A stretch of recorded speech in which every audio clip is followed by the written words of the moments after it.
part right now. So we will see. I already put my login, like the email address, and login through my Gmail account, and everything is done. So we'll see what is inside the Gravity tool. You can choose your settings. Maybe I will just choose modern guidance. You can, like, when you hover on this, you can see what exactly it is. Keep your coding agent up to date with the latest web best practices, and you can choose this as TK because it's to build AI agent, because I'm keen on building AI agents, so I'm kind of choosing this.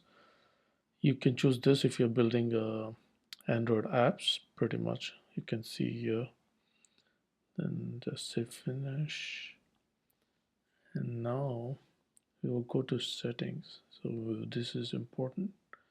And you go to the account, make sure you do just toggle off this one, keep your permissions, file rules. You can define your rules, then go to the project, telecommand, so MCP tools, configure external.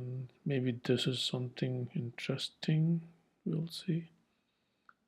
External MCP model. Okay, let's see what's actually here. Okay, enter tool name or server.